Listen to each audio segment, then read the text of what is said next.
Hoje é dia 25 de outubro e a gente está no segundo dia de uma reunião muito importante do Conselho de Segurança.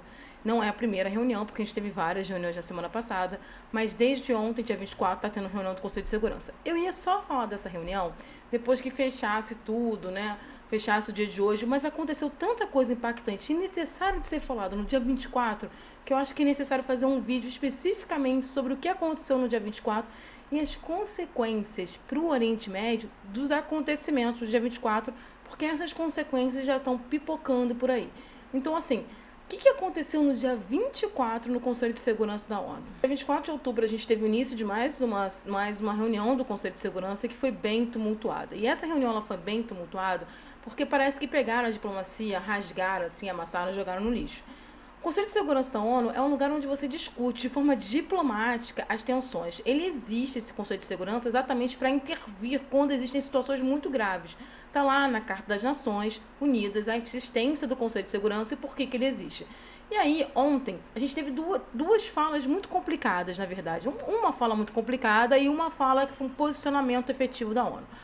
O início da reunião foi a abertura, né, do representante da Palestina fazendo uma fala bem forte sobre o massacre que está acontecendo em Gaza, que é um massacre, é um crime de genocídio. À luz do direito internacional já está tipificado como genocídio. Existe um risco enorme de boa parte dos governantes de Israel depois serem processados pelo Tribunal Penal Internacional no futuro, mas principalmente, né, do problema ficar um problema moral, ético ali, historicamente, para Israel, mas houve uma fala muito forte. E essa fala muito forte deixou bem claro que o mundo está fechando os olhos para esse genocídio, que o mundo está fechando os olhos para esse massacre. Quando entrou para falar o representante de Israel, que é o ministro do ministro das Relações Exteriores de Israel, a fala dele não foi uma fala diplomática, foi praticamente uma fala: oi, ou vocês estão comigo, ou vocês são meus inimigos. Foi nesse nível mesmo. Foi uma das falas de mais sem diplomacia que eu já ouvi desde que eu comecei a acompanhar a ONU. E assim, o que me assustou nessa fala foi uma fala extremamente prepotente e supremacista. E ali, ó, alertinha vermelho foi ligado.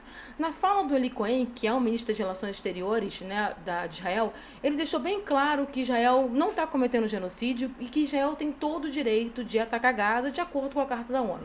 De uma certa forma, ele não está errado neste ponto específico, porque o artigo 51 da Carta das Nações deixa claro que se um país for atacado, ele tem direito à autodefesa. Porém, essa autodefesa ela é moderada. Essa autodefesa ela é temporária, até que um Conselho de Segurança seja reunido e resolva essa questão diplomaticamente, de alguma forma, mas resolva. E aí, o que está acontecendo ali, quando ele evoca o artigo 51, ele também esquece que no artigo 51 da Carta das Nações está dizendo que nenhum outro artigo pode ser descumprido durante essa autodefesa. E o que Israel está fazendo é pegar a Carta das Nações e jogar fora. Porque todos os artigos estão sendo desrespeitados. Mas principalmente o primeiro, que diz que não pode ferir as leis do direito internacional, as leis internacionais e nem os tratados. E de acordo com o direito internacional, já há um crime de genocídio, além de várias violações públicas de crimes de guerra, como impedimento de entrada de ajuda humanitária, fechamento de água, fechamento de luz, impedimento de entrada de combustível que é utilizado para geradores. Então, assim, Israel está acumulando uma série de crimes contra a humanidade. Mas Israel fez uma fala como se fosse assim: não somos nós que estamos sendo atacados, somos o Ocidente. Começa pela gente, mas não vai terminar pela gente. Ele fez essa fala. E aí ele continua e fala: porque o mundo ocidental civilizado tem que ficar em torno de Israel para proteger, porque é contra o mundo ocidental. Opa! Essa fala de mundo ocidental civilizado coloca Israel como se eles fossem superiores aos países que estão em volta. Porque apesar, né, de a gente estar falando de Israel que está ali no Oriente Médio, e geograficamente, uma série de coisas, em termos políticos, ela é considerada norte global e é considerado ocidente político. Mas os países que estão em torno dela não são. Irã, Arábia Saudita e entre outros não são do ocidente político, eles são do sul global, eles são os antigos periféricos. Então, assim, é uma fala de uma certa supremacia. E aí, continua, há uma ameaça direta aos países do entorno e depois, quando os Estados Unidos pega a fala, piora, dizendo uma ameaça direta ao Irã, dizendo que quem está com o Irã está contra Israel, então também tem que ser punido. E quem está no Irã? Com o Irã, a Rússia. Não satisfeito com essa fala colérica, né, do ministro das Relações Exteriores, Israel, o secretário-geral da ONU, ele fez uma fala bem contundente. E é muito interessante a gente analisar essa fala do secretário-geral da ONU, Guterres, porque há sempre uma reclamação constante de que a ONU está em cima do muro, que a ONU não toma uma posição, que a ONU não faz nada, que é uma reclamação constante. E ontem, dia 24 de outubro, o Guterres chegou e falou, não, a ONU tem que denunciar o crime de genocídio. A ONU, a Organização das Nações Unidas, deixou bem claro o que estava acontecendo ali era um processo de punição coletiva de um grupo. Ele não justificou o Hamas em momento algum, mas ele deixou bem claro que as atitudes do Hamas seriam consequências de uma série de questões, o que é objeto de estudo, sim. Mas a grande fala do Guterres é deixar bem claro que a punição coletiva contra os palestinos é extremamente errada e fere os direitos humanos, e fere as cartas das nações, e é crime contra a humanidade e fere o direito internacional. E aí, simplesmente, o representante de Israel não admitiu ouvir isso e pediu a cabeça, ou seja, pediu a renúncia do Guterres, que é o secretário-geral da ONU. E aí eu vou fazer um adendo aqui. Todas as vezes, historicamente, que organizações internacionais de mediação são desqualificadas por algum dos membros ou passam a perder o poder, é porque a gente está no pré-conflito mundial. Pode olhar que antes da Segunda Guerra Mundial aconteceu isso, antes da Primeira Guerra Mundial, sempre quando há desvalorização desses organismos internacionais de mediação diplomática, é porque tem alguém querendo botar as asinhas para fora. O fato é que a reunião da ONU, que deveria ter sido uma reunião de conciliação do Conselho de Segurança, acabou sendo uma reunião de declaração de guerra. Mas não só declaração de guerra Israel-Palestina, mas uma declaração de guerra a todo mundo que era não ocidental e que todo mundo que era incivilizado, uns termos meio, cruzadas, ou todo mundo que tomasse um lado contra Israel. Não é contra, ou seja, para Israel, se você denuncia o genocídio, se você é contra o genocídio, se você denuncia as atrocidades de guerra que estão acontecendo em Gaza, você vira o inimigo de Israel. Isso é uma certa prepotência do país, até porque por mais que o país seja uma potência bélica regional e que tenha uma série de apoios dos Estados Unidos, a gente não vive mais num mundo unipolar onde os Estados Unidos é a força máxima suprema. A gente vive num mundo multipolar onde a gente tem múltiplas forças. China, Rússia, Arábia Saudita, vários países despontando em termos de poder. E esses países não estão satisfeitos com a forma como Israel está levando esse conflito. E aí, hoje, as repercussões não foram nem um pouco positivas, o que piora a situação do Conselho de Segurança da ONU.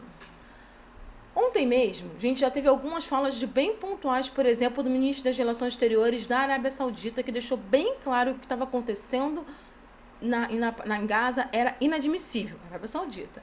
A gente também teve uma fala muito forte dos representantes do Catar, dizendo que aquilo ali que estava acontecendo é um processo de genocídio. E hoje, o Erdogan, sim, o presidente da Turquia, que é aquele cara, que macaco velho da política, que está sempre ali de um lado para o outro, ele está sempre vendo qual é o melhor lado para tomar, lembrando que a Turquia OTAN fez uma fala extremamente pesada contra Israel. A gente sabe que ele não está se colocando contra Israel, porque ele não vai atacar Israel, muito menos vai entrar nesse conflito. Mas é uma fala que tem um porquê. Porque quando Israel ontem falou em incivilizados, e isso é uma guerra contra o mundo ocidental, ele não estava se referindo só aos países árabes, ele estava se referindo aos países também muçulmanos. Ele meio que colocou uma guerra entre o bem e o mal, como se resgatasse uma perspectiva de que os muçulmanos são problemáticos. E aí a gente vê que boa parte da comunidade muçulmana internacional começou a ficar preocupada. O Erdogan, ele faz essa fala para, de uma certa forma, deixar a população ali da Turquia mais calma, dizendo, não, olha só, eu não concordo com o que está acontecendo na Palestina. Mas é uma fala pública. Por mais que a gente vai discutir se essa fala tem uma eficácia ou não, é uma fala pública. O que a gente tem visto é que várias lideranças regionais, ou lideranças de países árabes, ou lideranças de países com maioria muçulmana, têm falado na questão do genocídio na Palestina. E na prática mesmo, só está do lado de Israel, Reino Unido, Estados Unidos. É a França que vai e não vai, né, gente? Porque o Macron, ele vai, mas ele ao mesmo tempo denuncia as questões humanitárias.